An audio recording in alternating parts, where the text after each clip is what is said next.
film horor di Indonesia sekarang udah makin berkembang, lebih variatif lagi. Orang Indonesia tuh keren banget. Percaya. Apa ya, imajinasi dan seninya itu tinggi banget, taste-nya bagus banget. Bersyukur punya partner yang luar biasa, tepuk tangan. Tepuk buat tangan. Kamal. Terima kasih Sangat Darius profesional. juga.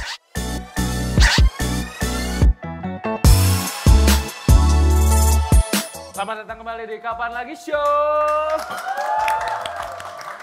Nah, kali ini tadi kan kita udah main bareng, games bareng sama teman-teman yang ada di KLJ Gondang dia ini. Sekarang kita akan bermain dengan, nggak bermain sih, kita menjawab pertanyaan dari teman-teman yang di IG, di TikTok, di sosial media.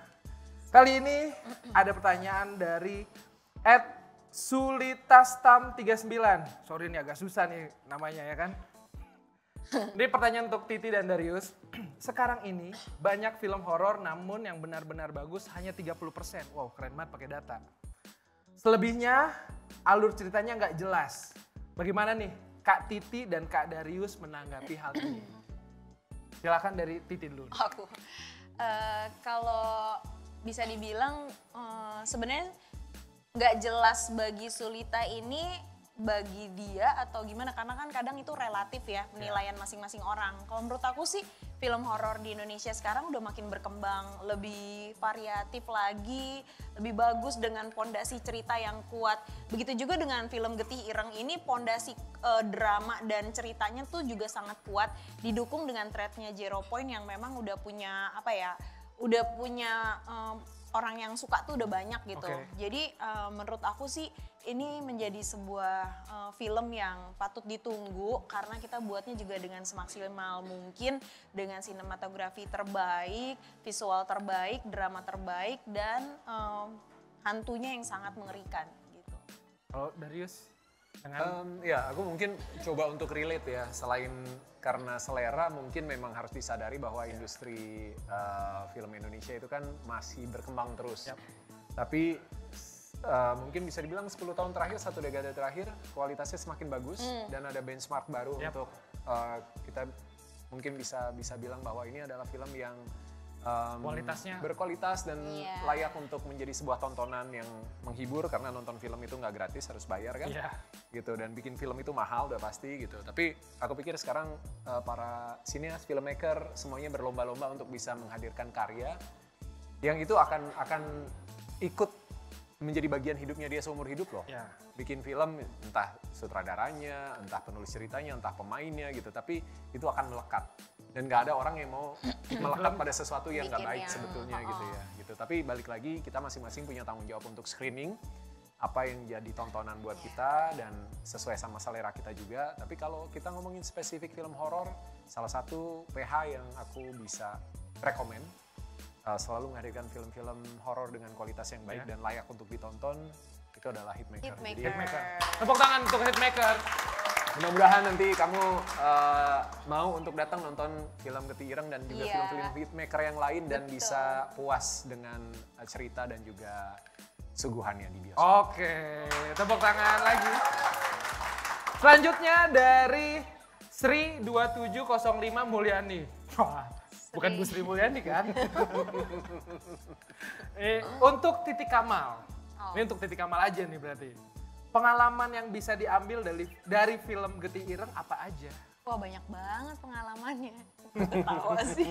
Pengalamannya seru, pas kita syuting juga kita fun banget bersama dengan kru dan juga pemain. Kita ya seseruan bareng lah pas syuting itu, kita enjoy, jadi nggak berasa kayak kerja gitu. Jadi kayak pengen bikin karya yang bagus. Selain itu juga pastinya kan dengan cerita yang Getih Ireng nih yang sangat bisa dibilang intens banget, itu jadi satu pengalaman terbaru untuk aku, dan pastinya belajar bahasa Wonosobo juga sesuatu yang baru lagi. Pengalaman yang baru lagi.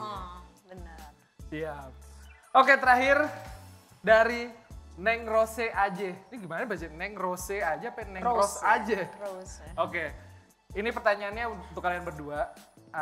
Apakah ada kesulitan dengan adegan selama proses syuting dan apakah pernah merasakan hal mistis? Tadi udah, tapi mungkin yang kesulitannya tadi kalau dari Titi Kamal ya, sekarang Darius deh. Kesulitannya apa nih selama Iya. proses syuting? Ada beberapa golden scene ya. Golden scene, Golden scene bareng sama Titi itu cukup menantang secara emosional. Kita harus benar-benar ngebangun drama yang eskalasi emosi yang meningkat gitu. Tapi berakhir dengan rasa yang dimensinya berbeda lagi gitu. Dan agak sulit karena Mas Tommy itu biasanya long take. Apa? Long take. Long take itu take-nya panjang. Jadi mungkin bukan bicara cuma satu scene tapi satu sequence. Ada terdiri dari beberapa scenes dan itu diambil dari awal sampai akhir gitu kan. Jadi emosinya nggak bisa tengah-tengah dan nangis terus di take. Kadang kita dari ngobrol jadi marah, jadi nangis, jadi ketawa, bisa begitu gitu. Dan ini cukup menantang. Salah satu adegan kita dari dalam rumah lari keluar ke kebun teh gitu dan panjang banget malam-malam dan secara teknis juga tidak mudah, tapi bersyukur punya partner yang luar biasa. Tepuk tangan. Tepuk tangan. Terima kasih Sangat Darius profesional, juga sangat sehingga luar memudahkan semuanya. Lalu di Getireng ini mungkin secara teknis ya, teknis itu challenging banget karena ada beberapa practical shot yang memang butuh rig, butuh teknis yang memang melibatkan begitu banyak aspek dan kadang harus diulang-ulang gitu. Dan Mas Tommy Dewo itu orang yang perfeksionis. Jadi apalagi kalau long take ada satu aja yang miss gitu ya, pergerakannya miss atau apa itu diulang lagi. Dari awal lagi. Dari awal lagi. Nangis lagi, marah lagi, ketawa lagi, ulang lagi. Jadi itu salah satu tantangan lah dan kesulitan buat kita untuk jaga energinya, jaga moodnya gitu.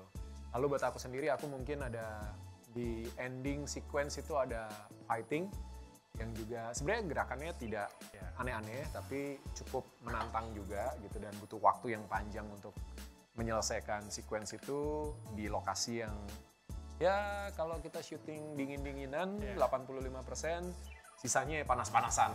Jadi kebayang lagi panas, terik gitu, mungkin bisa 33-35 derajat, terus kita harus fighting gitu di ruangan yang kecil, meleleh sempit, pengap. Itu jadi tantangan juga sih. Siap, terima kasih Darius. Tepuk tangan untuk Darius. 3 penanya tadi akan dapat hadiah spesial dari Kapan Lagi. Nanti akan dihubungi admin. Nah, karena sudah 3 penanya, kita kasih 2 penanya di sini kali ya. Buat teman-teman dari Movieverse dan kayak santai. Udah siap banget. Iya, Angga. Nah, iya. Oke, untuk 2 orang penanya, silakan yang ingin bertanya. Oke, dari kamu. Oke, selamat sore Titi Kamal dan Darius. Angga. Iya. Aku Hadi dari Bogor. Siapa? Oke, Hani. Hadi Edi. Iya. Hadi dari Bogor. Sono appreciate pertama spesial untuk Titi Kamal dan Darius. Give big applause dong, tepuk Terima tangan. kasih.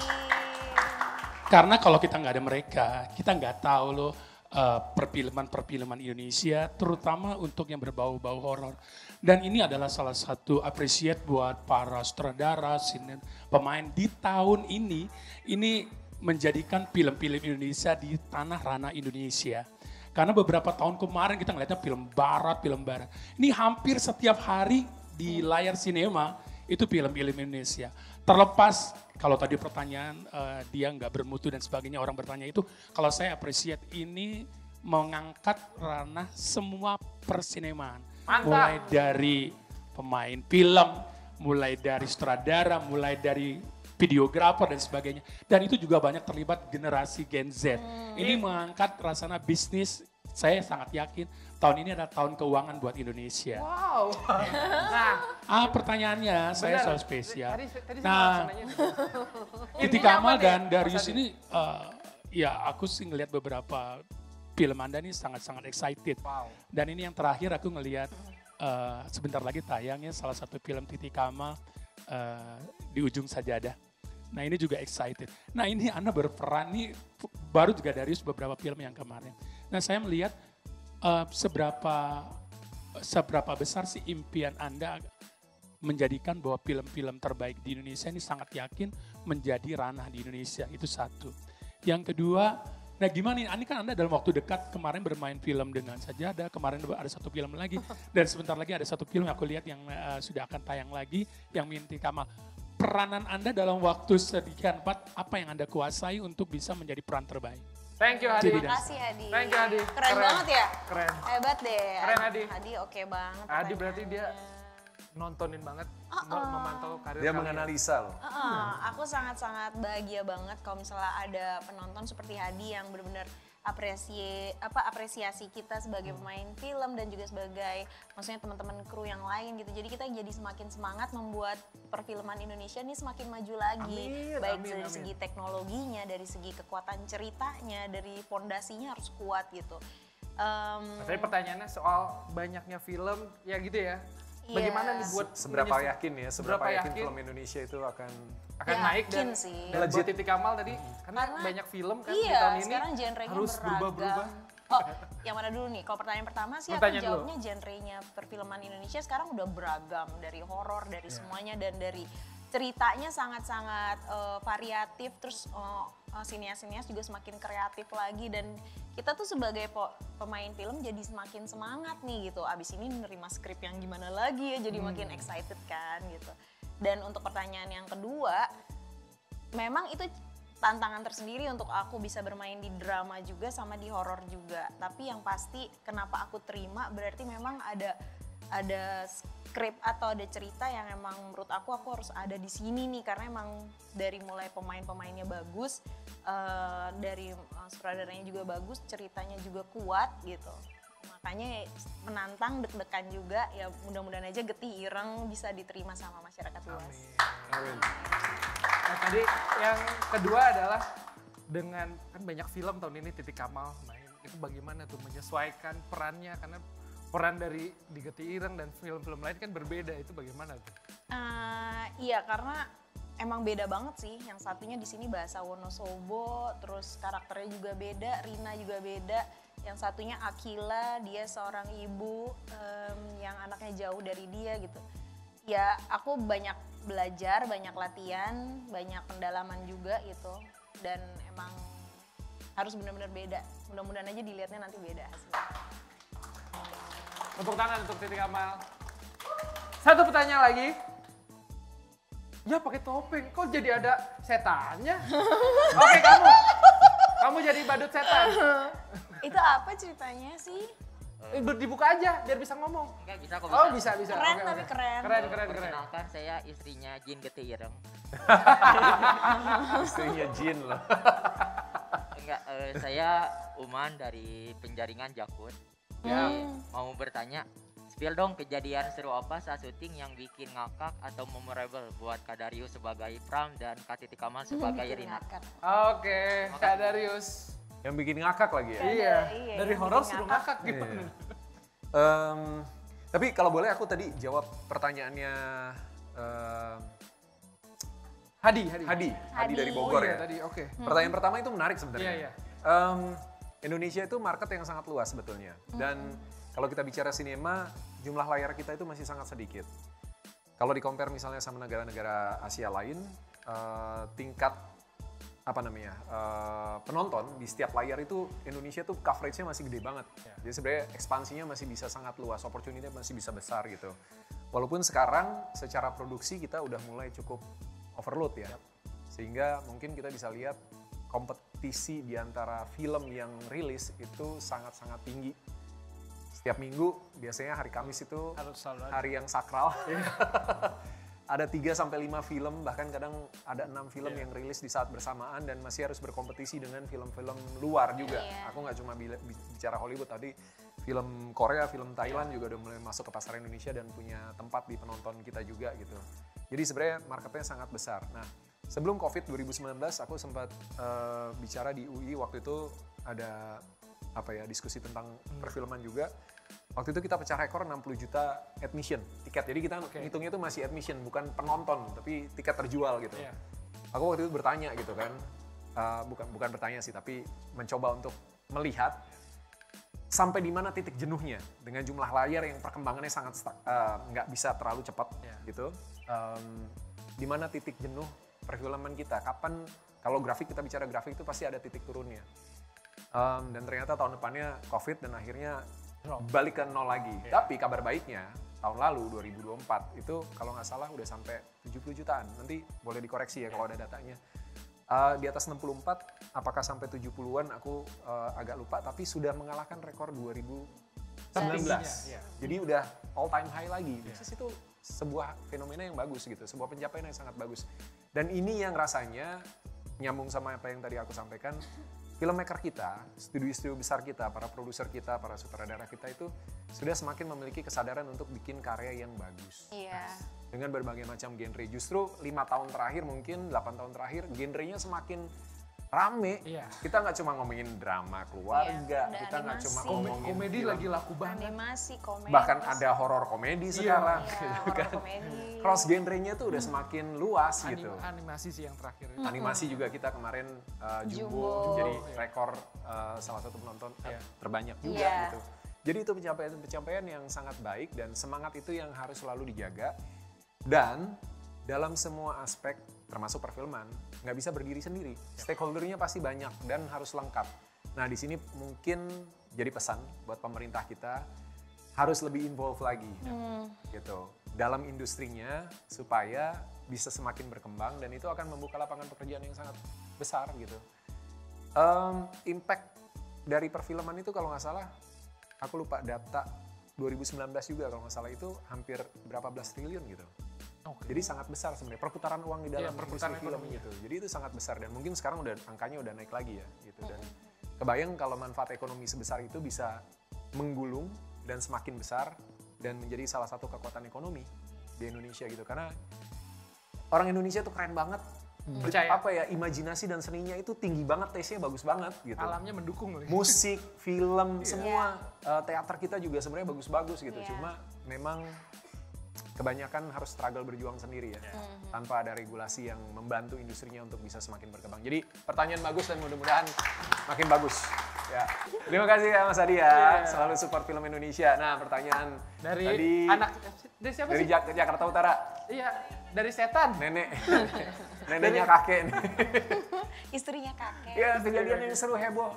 Mungkin teman-teman nggak banyak yang tahu Titi Kamal itu suka banget bercanda. Jadi setiap hari kita kerjanya bercanda, serius. Bercanda. Bahkan yang jahatnya dia nih, dia cepet banget switch. Kita lagi bercanda, adegan serius nih. Oke, standby gitu kan, kamera roll. Dia bisa langsung diem, kita masih ngakak. Sialan gitu. Gak bisa hilang lucunya. Cepet ya? Adegannya Cepet langsung banget ya. nangis. Nangis gitu. Pas lagi jeda, kadang kita perlu netralin dulu gitu kan. Dia ngajak bercanda gitu, kita udah ketawa, terus tiba-tiba harus sedih. Dia cepet banget, kita lama kan. PR banget nih. Senior. Tapi seru, kita menyenangkan sekali syuting Ketireng. Lepas dari dinamika dalam produksi itu pasti ada.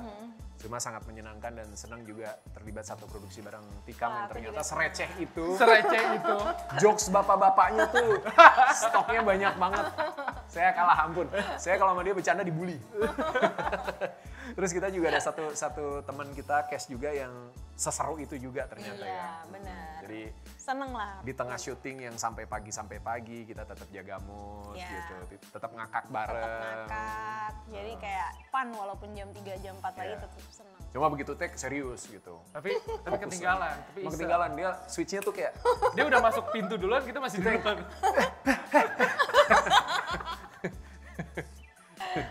Kalau dari Titi apa nih? Dari yang lucunya apa nih? Momen lucu apa? Sama. Karena kan kita bareng-bareng scene-nya banyak banget. Jadi gimana ya biar nggak terlalu ngantuk, nggak terlalu kedinginan, nggak terlalu capek. Oh ya udah bercanda aja. Jadi ya senang bercanda-bercandain teman-teman. Biar happy terus gitu. Siap, thank you. Tepuk tangan buat Darius dan Titi Kamal. Nah, untuk dua penanya tadi juga akan mendapat hadiah special merch dari Getih Ireng. Yeay. Nah, sekali lagi ngingetin buat KL lovers dan movievers yang di rumah, kalau suka nonton film dan tertarik dengan aktivitas film, langsung cek barcode di sini biar bisa nonton langsung di kapan lagi show. Siapa tahu nanti ketemu Titi Kamal lagi, Darius lagi kalau ada film-film yang menarik, ya nggak? Kalau kalian mau datang lagi, daftar, oke? Oke, gak kerasa udah hampir 1 jam kita ngobrol-ngobrol. Ini yang segmen terakhir, kita tadi udah dengar sih sebenarnya yang lucu-lucu, tapi kita ingin mendengar Titi Kamal dan Darius tuh saling memuji lah dalam acting. Kalau dari Titi Kamal gimana nih melihat Darius seorang aktor yang sudah sangat terkenal, ganteng, lengkap lah, paket lengkap. Kalau aku, ya ada musiknya. Harusnya serius ya, maaf ya. Iya. Oh ternyata bener ya Rachel. Iya. Kalau aku tuh rasanya bangga banget bisa main sama Darius. Karena Darius seorang aktor yang benar-benar profesional, disiplin, terus untuk mencari chemistry-nya juga kita nyaman banget, nggak ngerasa apa nih gitu. Jadi aku ngerasa nggak awkward, ngerasa seneng, terbuka, terus kita bisa banyak diskusi dan banyak nanya. Jadi rasanya bangga banget bisa main sama Darius. Woo! Thank you. Sama-sama. Nomor sepatu 39. Kayaknya kita seukuran ya dari Pak 44 ya? 45. Iya, beda 1 ya masih bisa lah kepake lah. Kalau Darius lihat titik apa? Lebih senior kan ya? Lebih senior ya? Beliau Lebih tua gitu. Iya, senior. Seneng banget akhirnya setelah mungkin 20 tahun bisa kerja bareng lagi sama Titi dan dapat pengalaman dan banyak hal banget yang aku belajar sih. Titi Kamal punya sense dalam acting yang mungkin spektrumnya buat aku itu baru dan bagus banget, positif banget. Sehingga itu jadi aku belajar banyak gitu. Proses kita dari mulai reading, bagaimana bisa mencapai titik emosi yang aku mungkin belum kebayang gitu, masih harus mencari, tapi Titi udah punya itu. Dan itu sangat membantu untuk aku masuk ke dalam karakter dan ngebangun chemistry juga gitu. Jadi mungkin ketika aku berusaha untuk membuka, ayo nih, gue udah istilahnya temboknya udah dirubuhin gitu ya. Titi mau untuk mengambil itu dan membawa itu ke dalam spektrum emosinya dia, sehingga akhirnya aku bisa lebur, dan akhirnya itu yang penting bagi dua orang aktor untuk bisa ngebangun chemistry yang baik dan saling mengisi, dan sangat profesional sekali. Dan Titi itu perfeksionis, pengen selalu ngasih yang terbaik, jadi dia selalu nanya, tadi gimana kamu, rasanya dapat nggak? Dia selalu nanya itu, dia selalu konfirmasi ulang, aku di sini bener nggak gitu. Sementara buat aku itu udah wow banget, terus dia masih nanya gitu kayak, standar gue di bawah banget. Jadi Titi Kamal sangat profesional dan hebat sekali, dan totalitas ketika berakting. Makasih Darius. Boleh kasih tepuk tangan lagi untuk Titi Kamal dan Darius. Untuk kalian, teman-teman KL Lovers dan Movievers yang ada di studio KL Gondang Dia, jangan khawatir, kalian yang hadir di sini akan dapat tiket nonton bareng. Nonton bareng Ketihiran. Di rumah masing-masing. Enggak dong. Kita yang sudah datang sini akan dapat tiket nonton bareng Ketihiran. Nanti tanya aja sama tim di sini ya, oke? Terima kasih sekali lagi untuk semuanya. Saya Angga, pamit undur diri. Mohon maaf kalau ada salah-salah kata. Darius, Titi Kamal, makasih banyak ya semua. Makasih kapan lagi show. Makasih semua yang udah hadir di sini. Terima kasih. Sampai ketemu lagi di Kapan Lagi Show selanjutnya. Bye.